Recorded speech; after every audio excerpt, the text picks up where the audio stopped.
This Wednesday?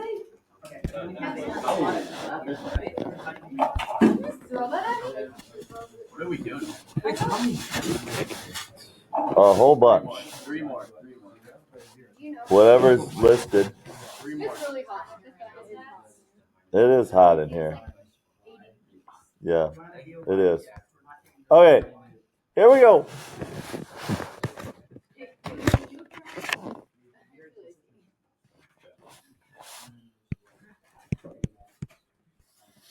If f of x is 2x to the fifth, the first derivative would be what? 10x to the fourth. The second derivative would be? 40x to the third. The third derivative would be? 120x to the second. The fourth derivative would be? 240x. The fifth derivative would be? The sixth derivative? 0.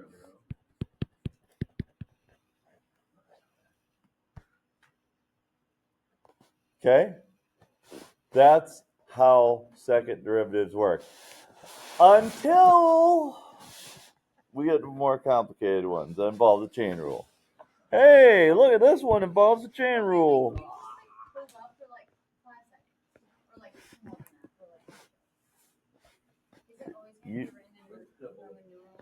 Yeah.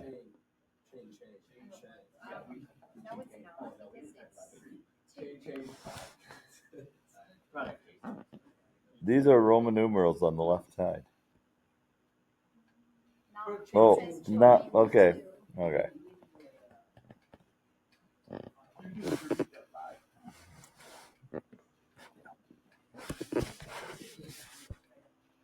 Okay, and now can you zoom in?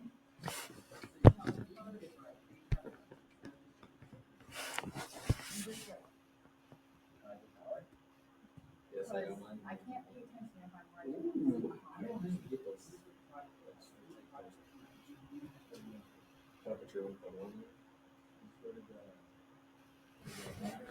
Okay, so the first derivative of this would be what?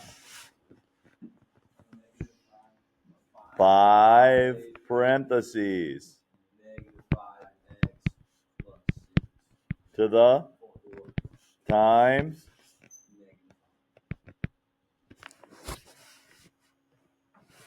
which would be negative 25 times negative 5x plus 6 to the fourth.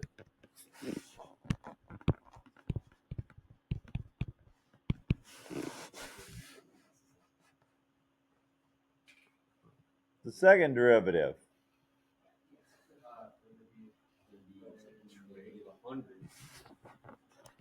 Negative 100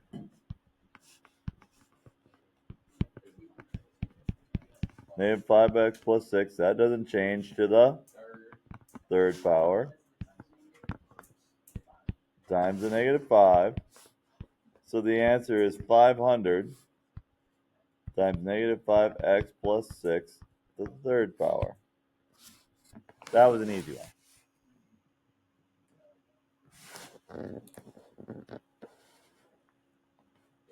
This makes more sense.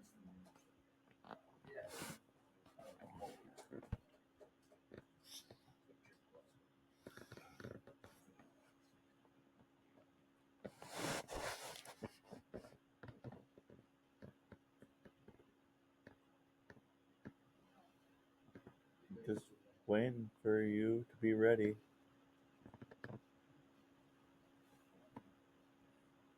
Okay, what's the first derivative of this next one?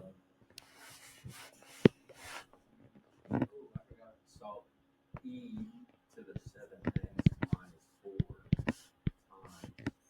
times 7. So it's really 7e to the 7x minus 4. That is the first derivative. What is the second derivative?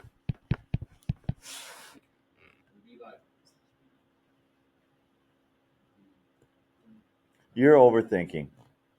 Would this be 49 e to the 7x minus 4? Correct.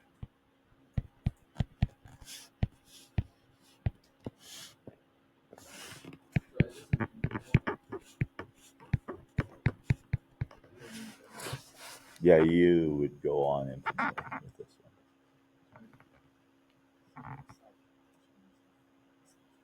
one. On this one. You ever had fun with infinite? No.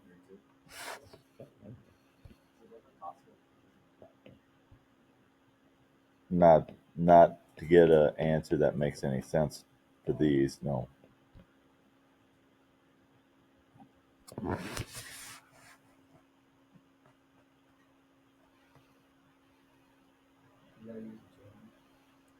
Correct. Where's the y? Right there.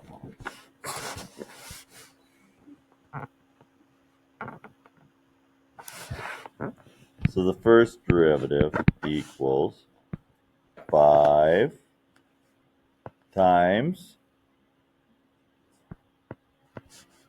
so negative 5 sine of 2x plus 10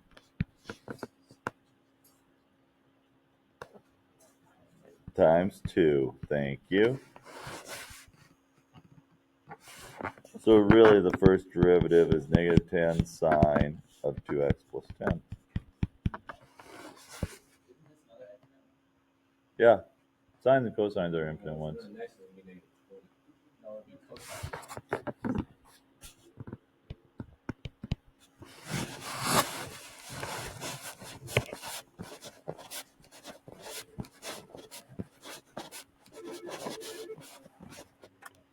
Mr. Biggie.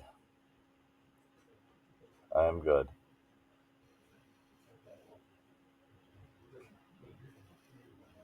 I am teaching right now. Yep. All right. Bye.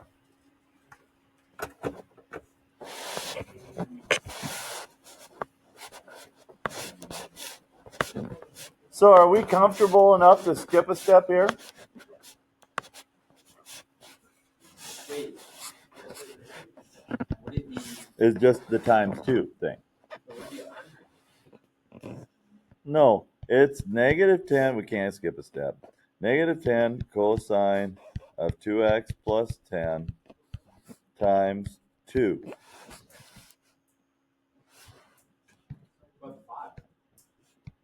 The 5 as Oh.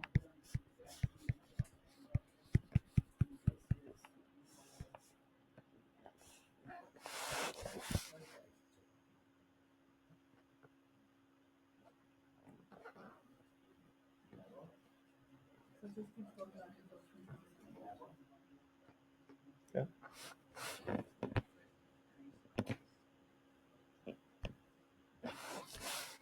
Okay, this one's not very nice.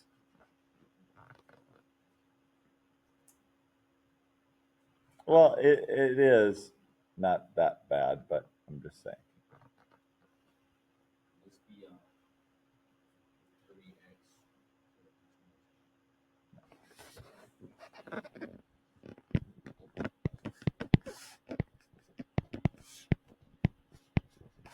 3x. Right? From your formula sheet, a to the x power is a to the x ln of a. Yeah, it is on there.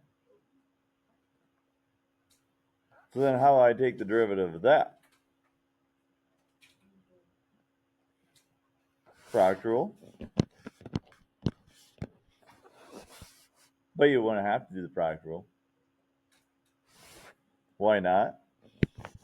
Because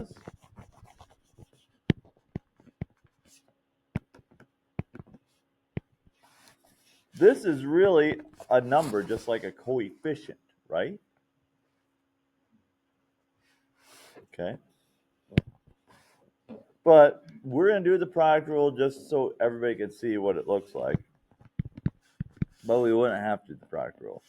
So it's this times the first derivative of this. So the ln of 3 times 3 to the x ln of 3 plus the second part, 3 to the x times, what's the first derivative of the ln of 3? What's the first derivative of a constant term? You're making way too complicated. What's the first derivative of a constant term? Zero? The ln of 3 is a constant. It's a non-changing number. Okay? So it's just like the number 5. What's the first derivative of 5? 0. What's the first derivative of 27? 0. What's the first derivative of ln of 5? 0.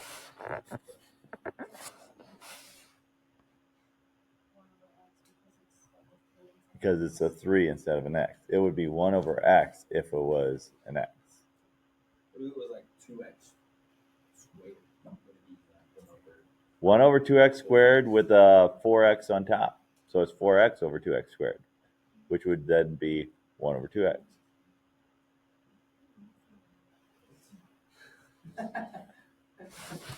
All right, what's 0 times 3 to the x? 0. So that just disappears. So then you get 3 to the x times the ln, oh, not x. There's not an x there. That's supposed to be a 3. Times the ln of 3 squared.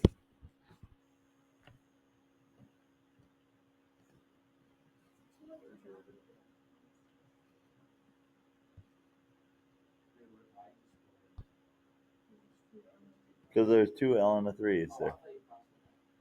No, there was, I accidentally wrote an x there, and then that was supposed to be the ln of 3. Oh my sugar pie. We're given that the first derivative is this. What's the second derivative? Hey, we're given a derivative already. So we only have to do 1. Now this is where you really need to pay attention, Grady Hansen. Because we do something different in this than what we've normally done. All right, so take the derivative. What's the derivative of this? 2x minus 2 dy dx. But here's where the craziness comes in. We know what dy dx is. So then when we get a dy dx, when we're taking a derivative, we have to resubstitute it back in the previous derivative.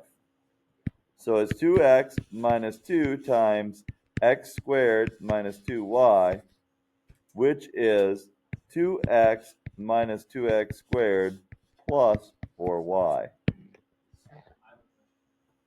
So since we know that we're gonna have to do that, can we just plug in numbers up there for line this whole time? No. You got to take the derivative, because what if we have 3xy? Then we have to do the product rule to this, which we have to do the product rule first before we can resubstitute back in. Okay? All right. 3x times y would be calculated. Yeah, 3x times y. Because it's 3x times y times, well, it's 3x dy dx plus 3y.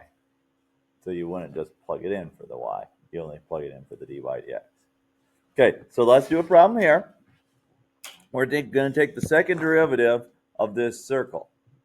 So we're going to find the second derivative of that function. So the first derivative would be what?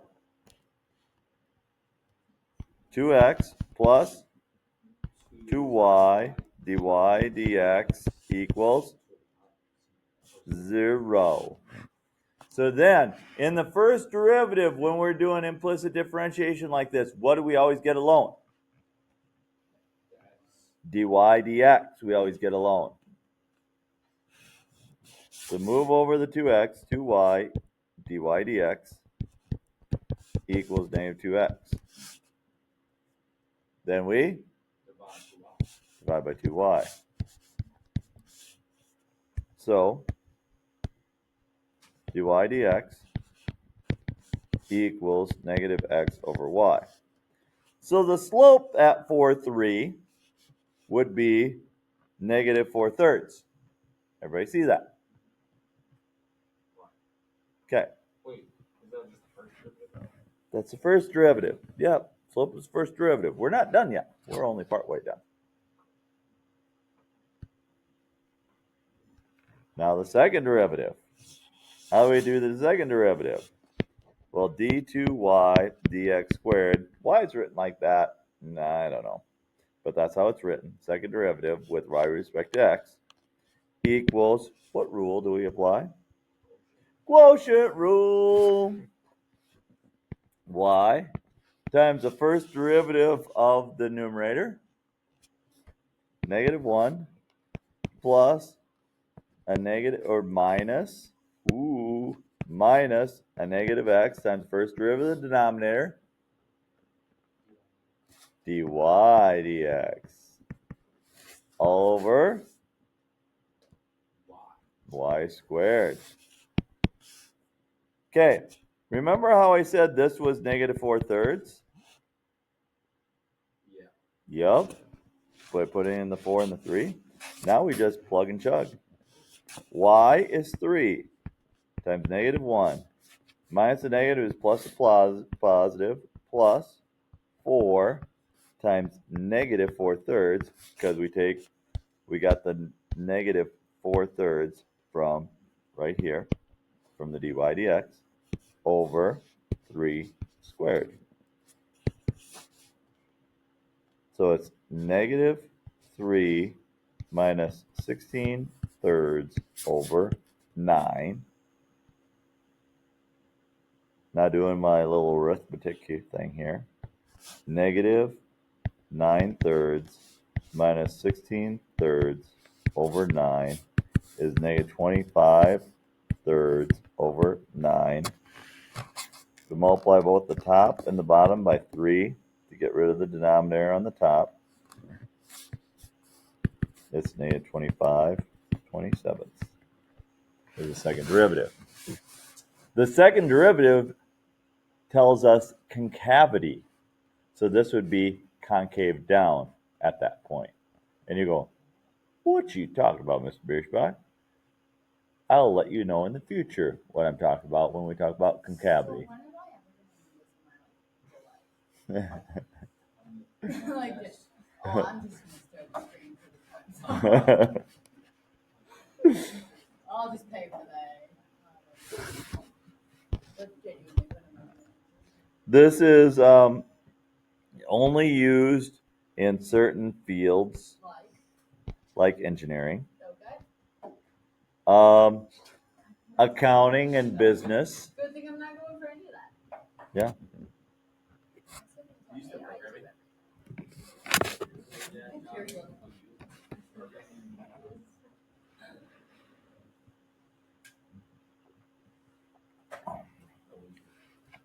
All right. This one. We'd use the product rule. Okay? So the second derivative, because we're given the first derivative, the second derivative would be 3x squared dy dx plus y times 6x. Correct? But we know dy dx is that. So it's 3x squared times 3x squared y plus 6xy. Or it's 9x to the fourth y plus 6xy. That is the second derivative.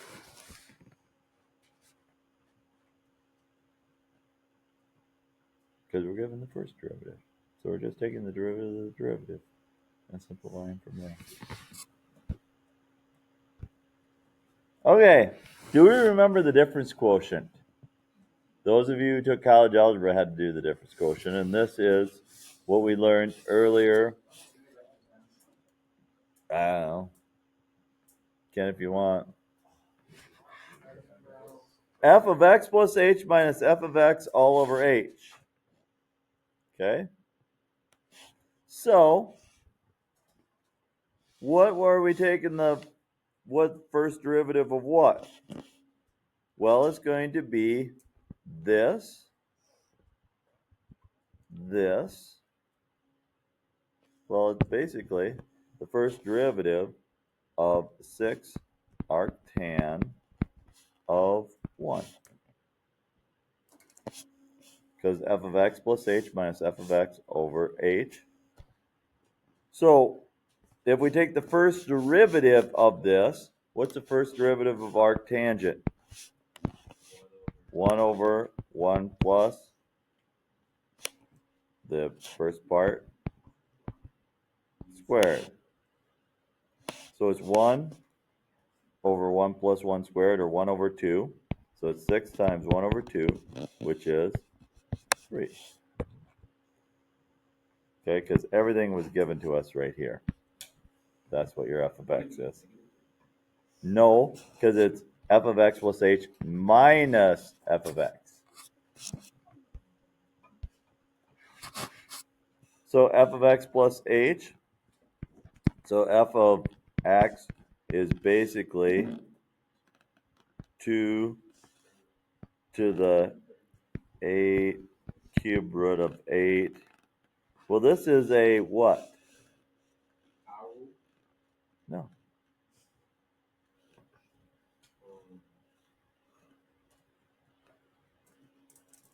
This is a constant term. So what's the first derivative of a constant term? 0.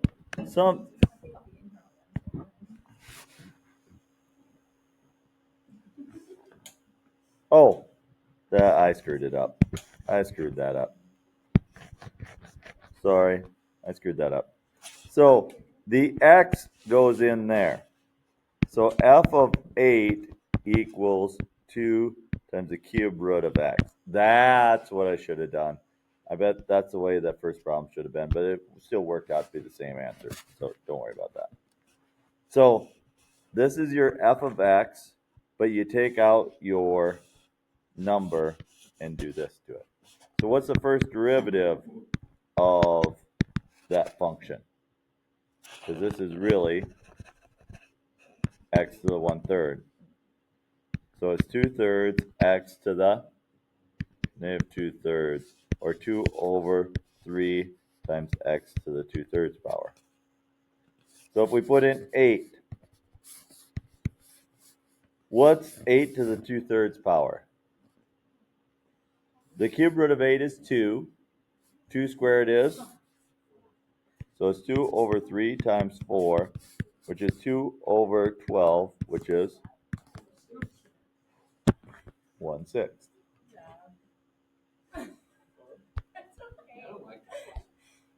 So that's what you call a disguised derivative. Okay? We've lost that part of the room. They don't care anymore. Well, Kennedy's leading the I don't care charge.